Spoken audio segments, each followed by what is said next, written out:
ready? Oh. Hi, so my name is Annie Minns. I'm a state representative for East Norman. Thank you all for coming today. We appreciate you taking time to come and visit with us about this very important issue. So it is Oklahomans for Responsible Transportation Day at the Capitol. We're here to talk turnpikes. We're here to talk not just toll roads, but human toll. I am a new legislator. This is my first year as a legislator. One of the things that made me decide to run was seeing the lack of transparency when access was rolled out to the public, and watching my neighbors and friends and folks out in the eastern part of my district come together, regardless of political affiliation, of other demographics. They came together because they needed to fight for their lives and their livelihood and their property and way of life. It's vitally important that the people have a voice here in their capital. And when you hold office like mine, it's your duty to fill the gap between the government and the people. And it's been a deep honor to be able to work with this group to provide that voice and to help get their concerns addressed. I've been honored to file legislation and work with them tirelessly on that. So I want to introduce one of them, Randy Carter, who's going to take over and talk a little bit more about why we're here. We are going to be here on the second floor, starting at noon for a rally and a slate of speakers, including the Attorney General Gentner Drummond, just to go over where we're at. But for the why of it all, I really want you to hear from the folks who put this group together and who've been fighting from day one. So Randy, take it away. All right, thanks, Annie. All right, thank you all for coming today. I'm Randy Carter, and I will tell you right off the bat, I am a potentially affected homeowner by the Access Oklahoma program. They are proposing to take my home. So that's how I got involved. And a year ago this time, I, like many of my other neighbors, was in despair. I had many sleepless nights being concerned as to whether my house was going to survive, whether I was going to be able to live in this house for the rest of my life. At 70, I certainly didn't look forward to the idea of moving. And I thought, well, maybe is this selfish? Is this inappropriate that I would feel this way when I'm maybe getting in the way of progress, of economic development? And the more I discovered, no, that is not the case. I am in favor of economic development. I'm in favor of progress, but I'm not in favor of an agency that does business, a state instrumentality that does business that is not transparent, that is not open. As you all are well aware of, they were found in violation, willfully to have violated the Open Meetings Act by Judge Timothy Olson back in December. That has put a stop or a slowdown on the Access Oklahoma program. And we feel good about that. We've had quite a few successes, and my sleep has been getting much, much better since about a year ago this time. We've made a lot of progress, and I would like to introduce one of the instrumental players, in fact, my neighbor, in all of this, a very qualified person to speak about the subject of roads and turnpikes and engineering, Amy Serrato.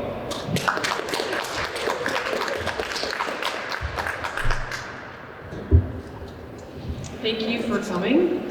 Thank you to the media for being here and covering our story for this past year. My name is Amy Serrano, and yes, I'm a professional civil engineer. I'm also a professor of geotechnical engineering at the University of Oklahoma and an affected homeowner on the proposed southern route. And we're here with the Oklahomans for Responsible Transportation, and we believe that we should protect property rights. We believe in the prevention of government overreach, properly planning and financing roads, the preservation of land, wildlife, water, and agriculture, and we believe that roads should be owned by Oklahomans and free to drive on. So almost 1 year today, I stood in this same building, but the mood was a lot different. People were confused and angry. The OTA and their engineering consultant corridor managers wouldn't tell us what was going on, and they weren't answering our questions. And we couldn't get any solid information as to why they wanted to build these 59 miles of roadway.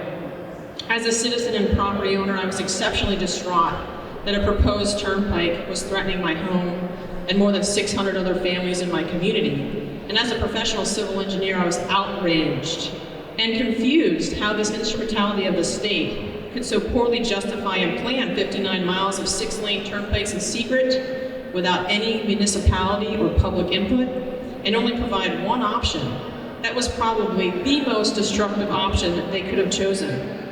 The engineering justifications to why these routes were necessary made no sense.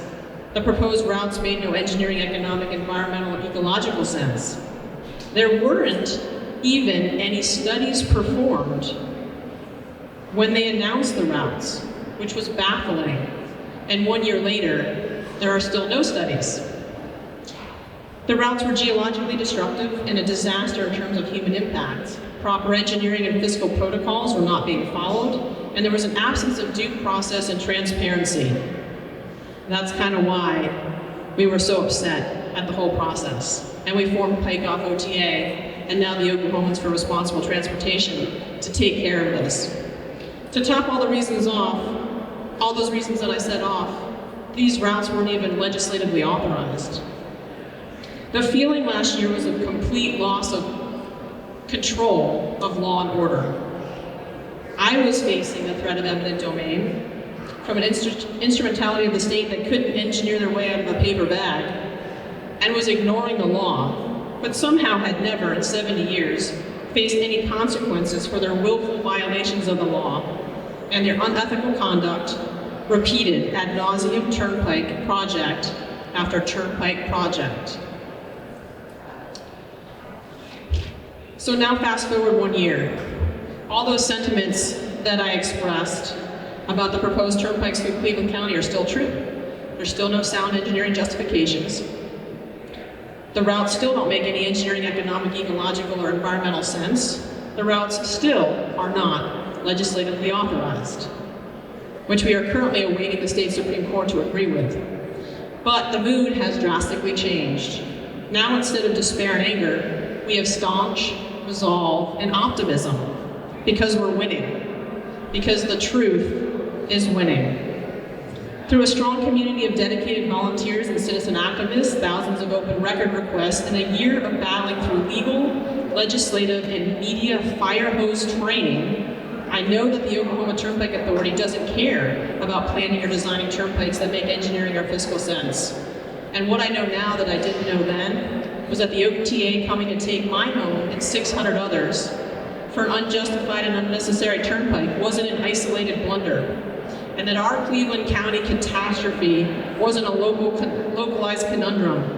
What happened to me and my community stems from a much deeper and insidiously corrupt statewide problem that originates in the legislature because of the lack of oversight and accountability required in the Turnpike Enabling Act.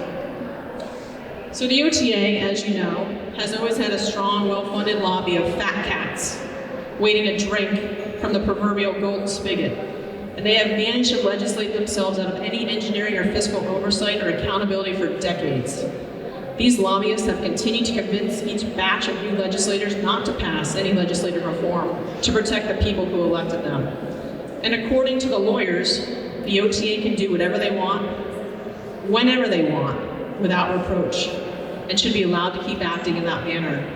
They have a tight playbook that they've used repeatedly that focuses on planning roadways in secret, without any municipality or public input, and constructing as fast as possible to avoid being stopped.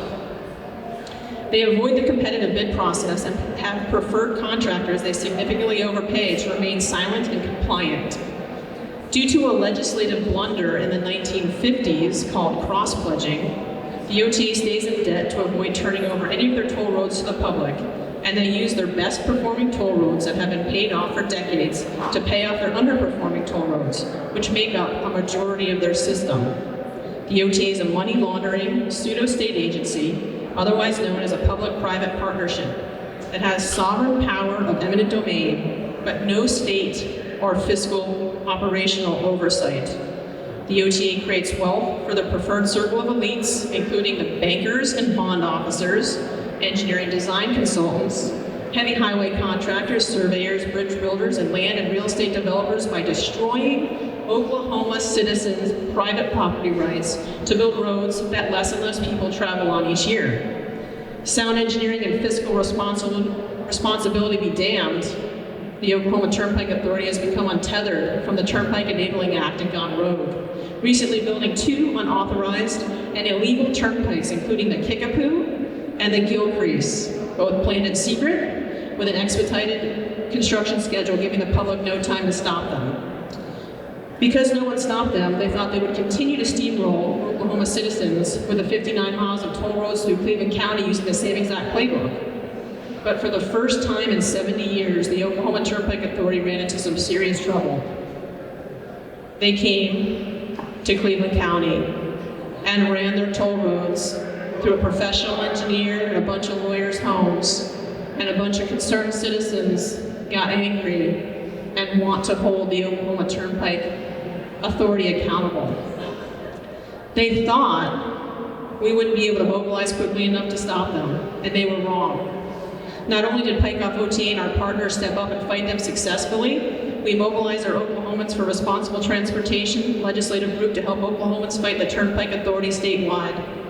The Oklahoma Turnpike Authority was found in willful violation of the Open Meetings Act for failing to provide specific route information on their agendas. Not only did they not provide route information or adequately detailed descriptions in their agendas prior to their public announcement, they bought website domain names to try and stop any opposition from forming against them. They forgot to buy pikeoffota.com. They knew what they were doing was wrong. Then the Bureau of Land Reclamation denied their application across Northern Project fee title and flowage easement land in the Lake Thunderbird watershed after the OTA had spent millions of dollars on design. Most recently, the Oklahoma Attorney General has called for an investigative audit, the first in 70 years, to investigate improper transfers of money between the OTA and ODOT, improper funding mechanisms on the Gilcrease, and poor internal financial controls within the OTA, among many other shady transactions. The state of Oklahoma bestowed this public-private partnership the sovereign power of eminent domain, and it is imperative that the state enforce accountability and sound fiscal practices. The recent scrutiny on the Oklahoma Turnpike Authority is well overdue. Without enforcement of the law, our Constitution is meaningless. The Oklahoma Turnpike Authority has been using the same bad acting playbook for 70 years, and that playbook has nothing to do with building roadways that make engineering or fiscal sense. They've gotten themselves in a financial pickle with ballooning debt payments and lagging toll revenues, and need new credit cards to pay off their existing debt, which is why they are so eager to sell new revenue bonds for this $5 billion Access Oklahoma project. Is adding due process, transparency, sound engineering policy, and accountability to the Turnpike Enabling Act too much to ask? Requiring sound engineering and fiscal policies of our public-private partnerships is good business for Oklahoma. We cannot allow our citizens to be the Oklahoma Turnpike Authority's risk insurance policy when bad revenue projections and improper engineering justifications create roadways that cannot pay for themselves. We are calling for our legislators to help us protect future Oklahomans from this rogue instrumentality of the state and strengthen the Turnpike Enabling Act. All Oklahomans will be better off when trust, transparency, and accountability is restored to our government. Thank you.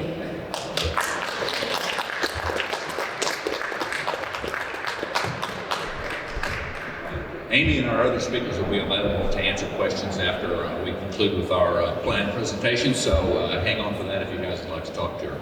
And I just, Amy, thank you. Amy is my neighbor and equally as affected as I have been, and I know she had many sleepless nights as well, and you're sleeping better as I am because we've made some great progress.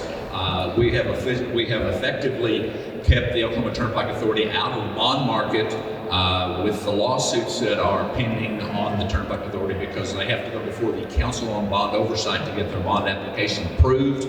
and there's a box on there that has to be checked that states that there are no legal actions or litigation. But our next speaker will probably be able to clarify my lack of legal acumen when he comes up. Rob Norman is the lead attorney on the case questioning the legal authorization of the turnpikes, and that is currently being considered by the Oklahoma State Supreme Court, and he did testify or spoke before the state Supreme Court. Again, I don't know what the official legal term is. He gave pleadings. Would that be appropriate to say? I'll let you say it when you get up here. Let me introduce to you the attorney for the legal authorization case, Rob Norman. Rob, come on up.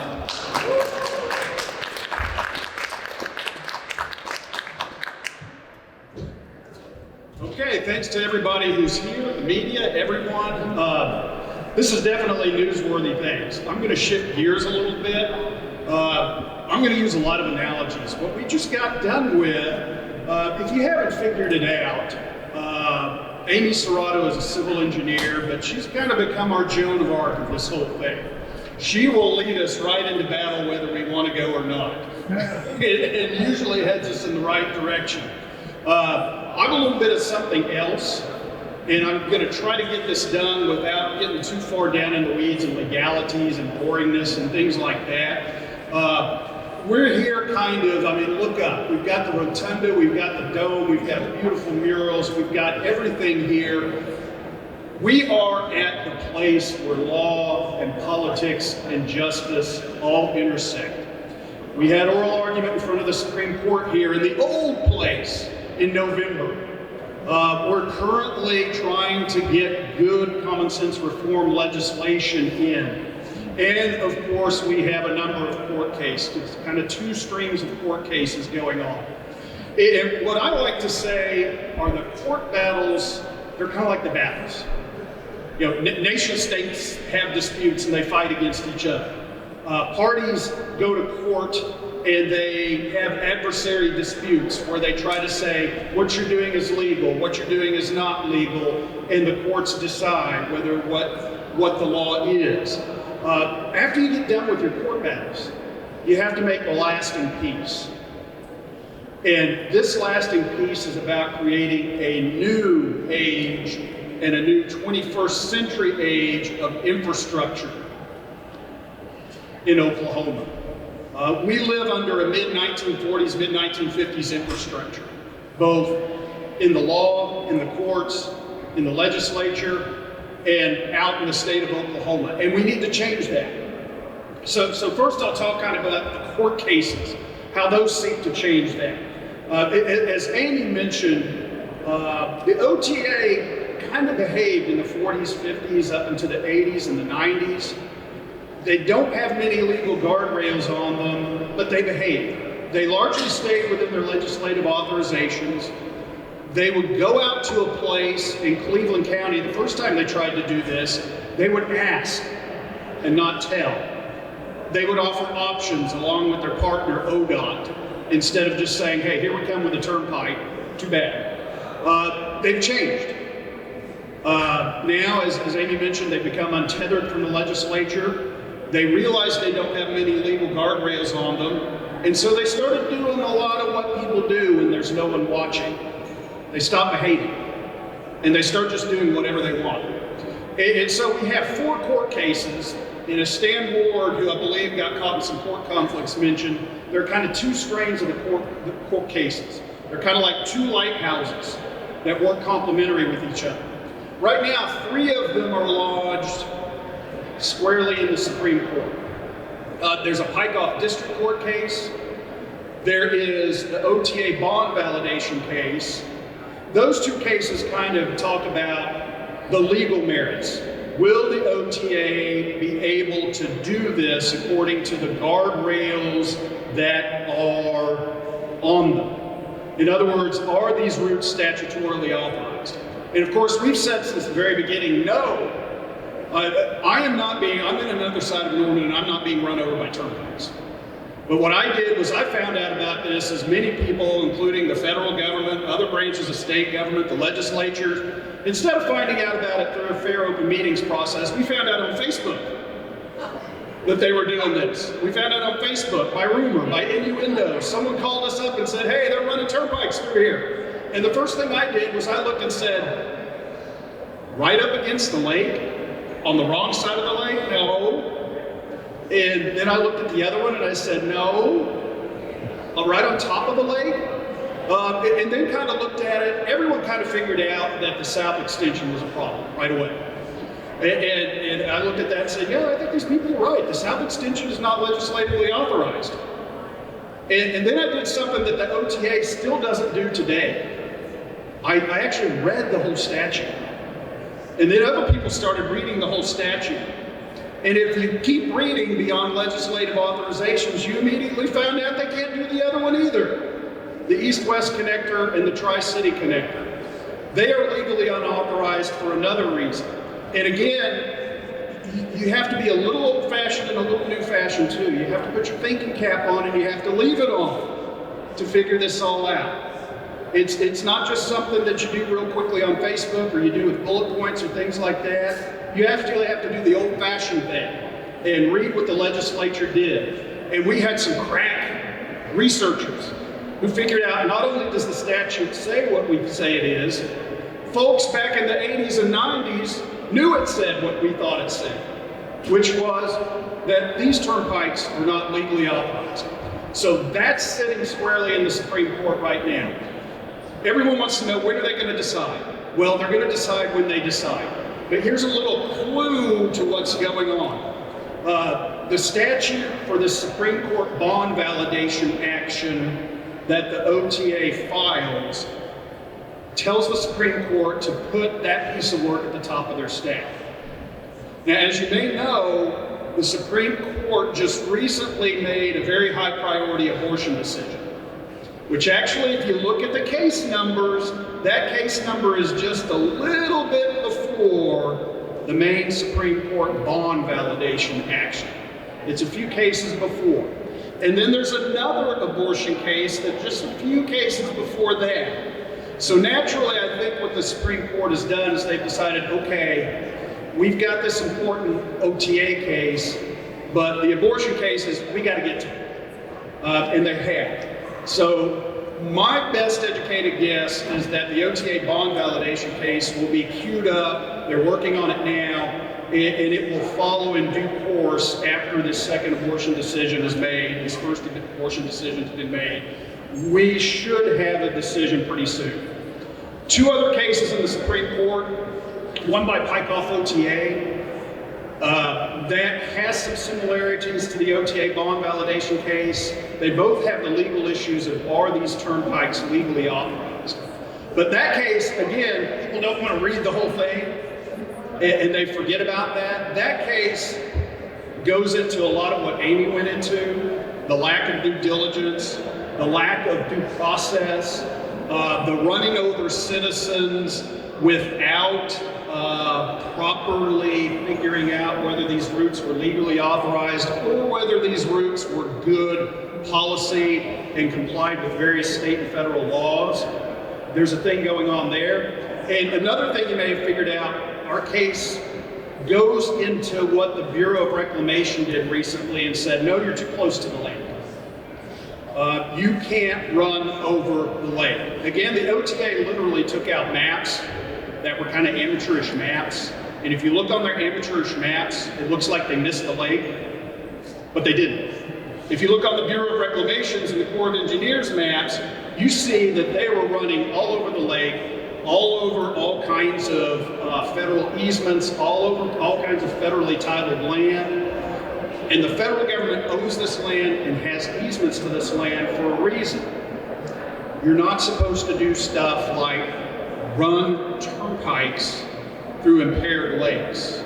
You're not to do things like run turnpikes and do mass development through watersheds, sensitive areas that would impair watersheds, things like that. So that's part of what our other Pike off OTA district court case goes to. Unfortunately, the reason we're here in the legislature is the existing laws aren't good enough to put proper guardrails on the OTA. Again, they don't behave like they used to.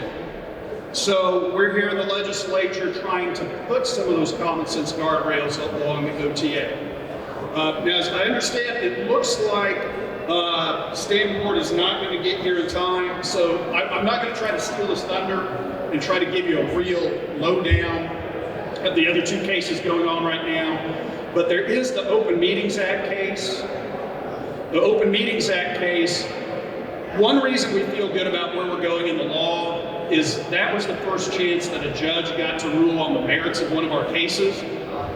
And he ruled where we all thought he should, and that is that the OTA willfully violated the Open Meetings Act. Now, the OTA has that case on appeal. That too is lodged in the Supreme Court right now.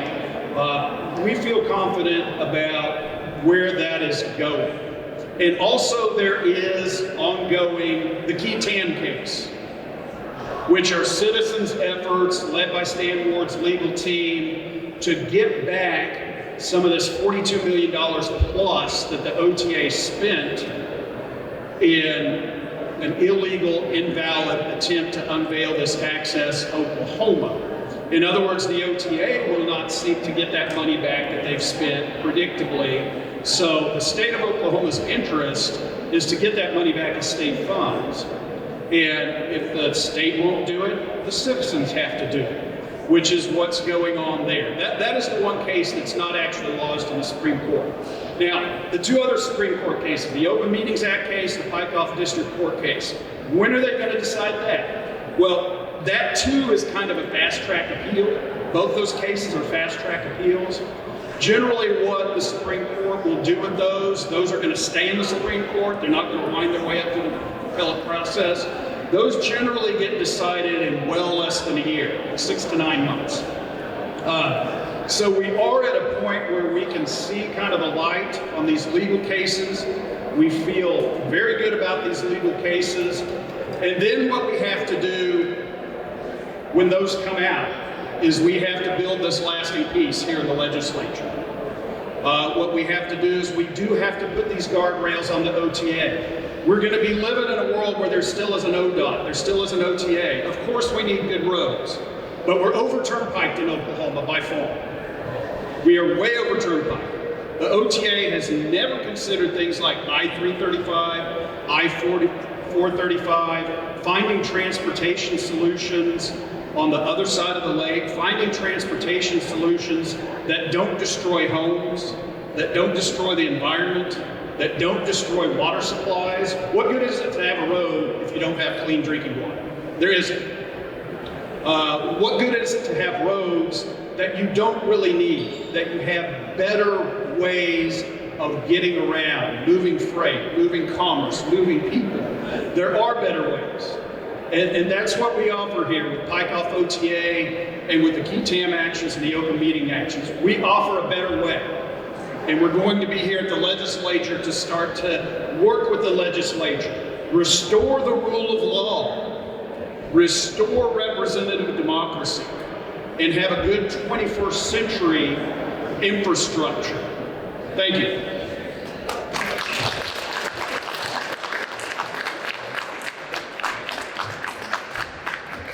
Thank you, Rob. Appreciate your words, and you cleared up my legal lack of acumen. I appreciate that. One of the things that we've discovered that the Turnpike Authority has been doing for many years is when they propose a turnpike, they hire a firm to make toll projections or traffic projections as to how much money that turnpike will bring in. Then they rate the bonds, they sell the bonds based on those projections. One of the things that we've discovered over the 70-year history of the Oklahoma Turnpike Authority is that those toll projections have only been 63% accurate. That means only 63% of the revenue that they project is what comes in. When I was in school, if I made a 63, that was an F. But what they're doing is the turnpikes they have now, only a small portion of them make money. Only a small portion of them, 3 out of the 11, take care of themselves.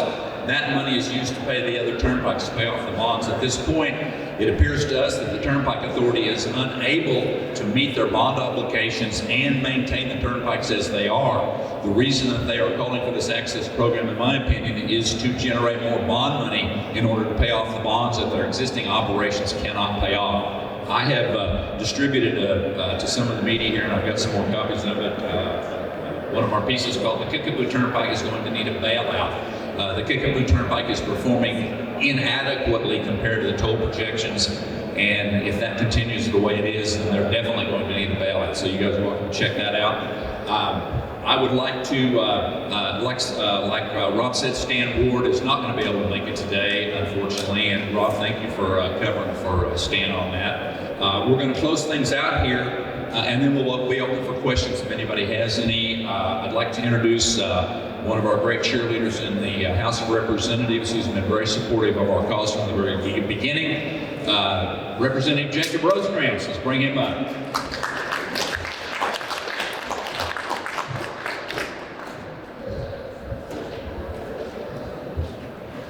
Well, thank you all folks for coming out today. I'm going to start off, first of all, I'm Representative Jacob Rosencrans, that's House District 46. I'm going to start off with a story that many of the elected leaders in the Norman area can probably share. I was sitting drinking coffee at a local coffee shop, just doing my normal, looking through bills, doing my job, when about 3 or 4 folks came up to me and they were like, "Hey, what are we going to do about this turnpike?" And then a few more folks came in. And then I started getting texts on my cell phone. And I had absolutely zero idea what folks were talking about. I'm an elected official. I've been an elected official since 2017. I was not told anything about Access Oklahoma until those folks told me, and then I went online, and then I saw it on TV. That, my friends, is a lack of transparency. All we're asking for, we're not asking to reinvent the wheel. We're not asking to destroy existing agencies. We're asking for transparency. It shouldn't be revolutionary to ask for that. It shouldn't be revolutionary to expect that. Yet that's where we're at. So today you see folks who have risen up, who may be affected by the proposed plan, or who may not be. The reason why we're standing together is because we want folks to understand that this is not okay. This is not the way that you should do things. We should have already been talked to. We should have had meetings. And then after that, local elected officials should have had those meetings as well. None of that occurred. Now, I can't go into the history of OTA or ODOT, how they normally do this. I only can go by kind of what I talked to. Once I got involved in this, I started talking to folks from the Kickapoo area, in those areas, and said, "Hey, was this something that was done for you guys?" And yeah, it was. So I don't know exactly what happened here. I do know that this was the governor's idea, 100%. Because when I started digging on it, they were like, "Yeah, Governor Stitt's the CEO, you go ahead." And I was like, "Oh, well, that's exactly what I shall do." And I was just kind of roadblocked. Again, elected official since 2017, couldn't get any answers. And now you see what happens when you can't get answers. Now you see what happens when you don't have transparency, all the way up to the AG. So I just want to share that and kind of put a bow on why we're here. And yes, about a year ago is where I first got involved up here, started talking to folks. And another thing too, this is way beyond party politics. I see liberals, I see conservatives, I see independents. I see folks who don't give a crap with the letter by their name. They just want what's right. And that's not just to save houses, their homes, and their land, but it's also to make sure that we're being responsible when we plan one of these massive roads through these areas. So with that, Randy, come up here and we'll take questions from anybody that may have them. Thank you.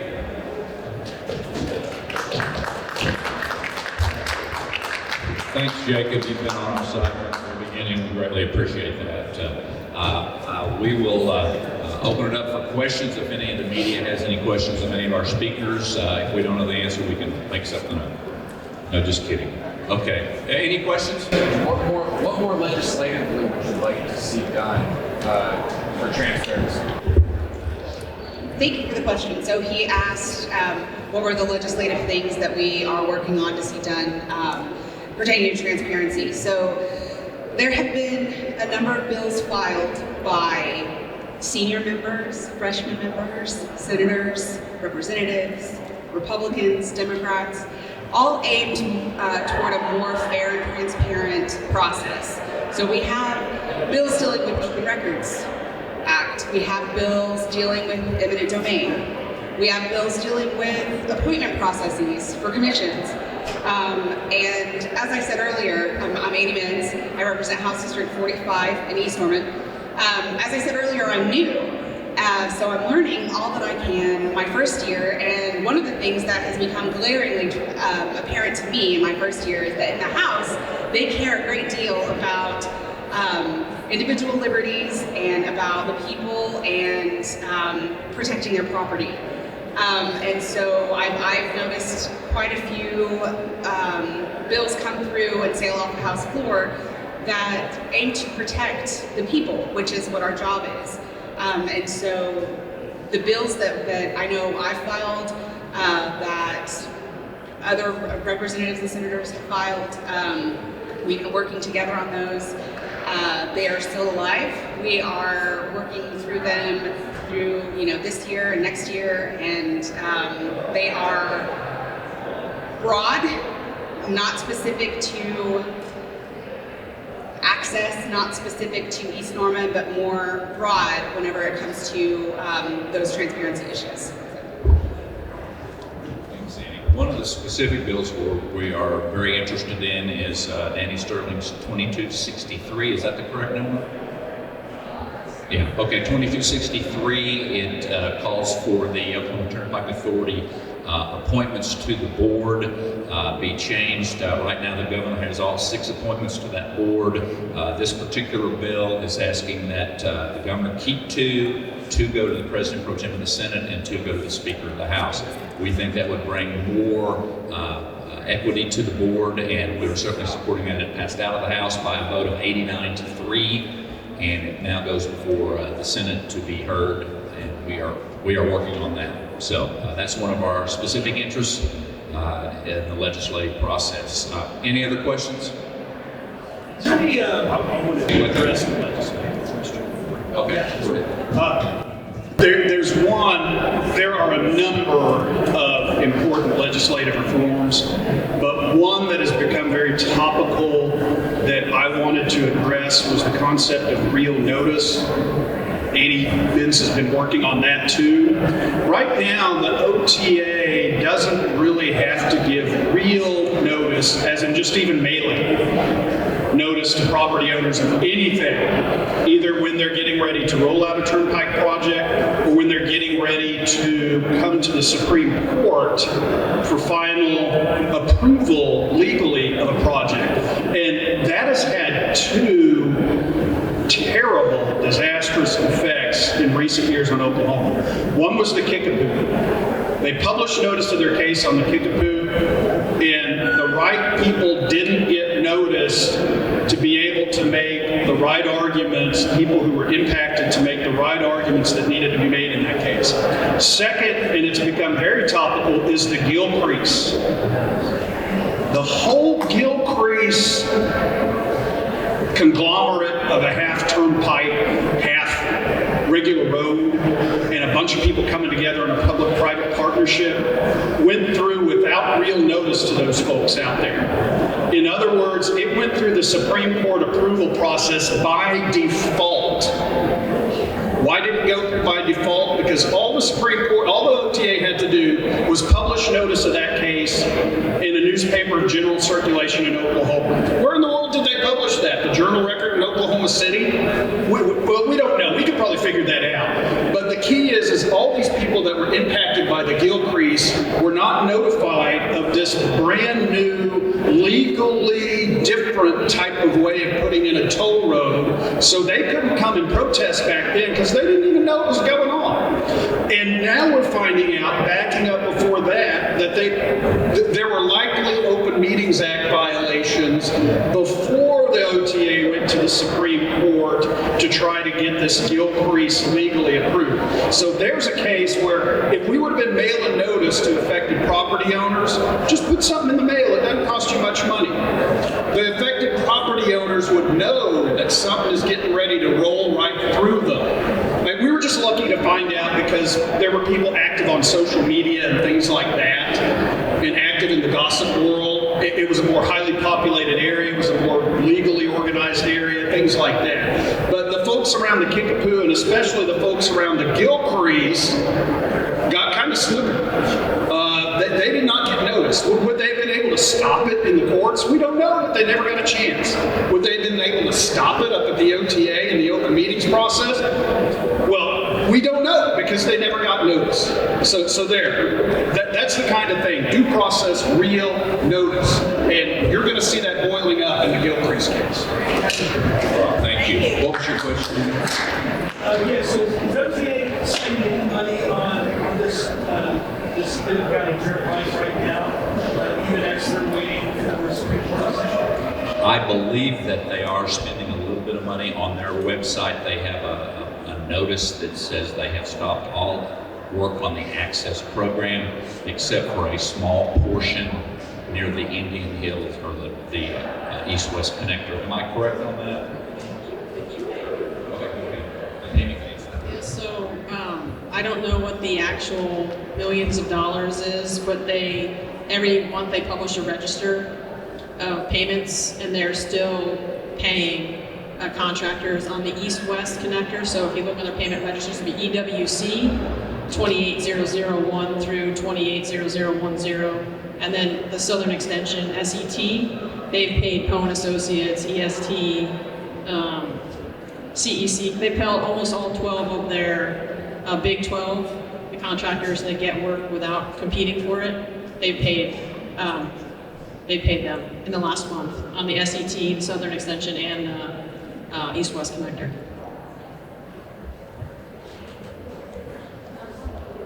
Any other questions? Yeah, follow up. Is there any, you think about filing any kind of injunction or anything to stop this additional work that's going on absent the Supreme Court decision? Well, right now, that literally is all kind of just stayed in the Supreme Court. And the key TAM action is addressing that. In other words, it's kind of spend money at your peril, because it could all have to be paid back. As far as injunctive relief, that actually is what some of the cases seek. The district court cases seek injunctive relief. They're kind of on appeal right now. But right now, as far as the way the procedural work works, there are legal questions to be resolved, and they will work themselves out. As far as if they're spending money and it's illegally being spent, we're confident that that has to go back to the state. Yes, sir. Can I ask you a question? Sure, Bobby, go ahead. Hanging on, when you're saying contractors, engineers, like no bid, are you kind of interchanging those? I don't know if actual contractors. Oh, engineering consultants. Yeah, Yes, okay. engineering consultants, the 12 engineering consultants. But the contractors themselves, they do have to bid. But the engineers. That's correct, yeah, you're correct. Okay. Engineering consultants, yeah, engineering consultants and the surveyors and their subcontracts. They're subcontractors of the engineering consultants. Okay. I thought you meant like the road builders. No, the road builders have to go through the low bid, yeah. You guys are still on that. Okay. Any other questions? All right, hearing no other questions, I want to remind you all that our official event starts in about 10 minutes. I see we've got a good crowd here already, and we appreciate you all being here. If anybody has any interviews or anything we'd like to do afterwards, we'll certainly make ourselves available for that. With that, I want to say, without a doubt, from the bottom of my heart, of all the press conferences I've ever been to, This is absolutely the most recent. Okay, thank you all for being here.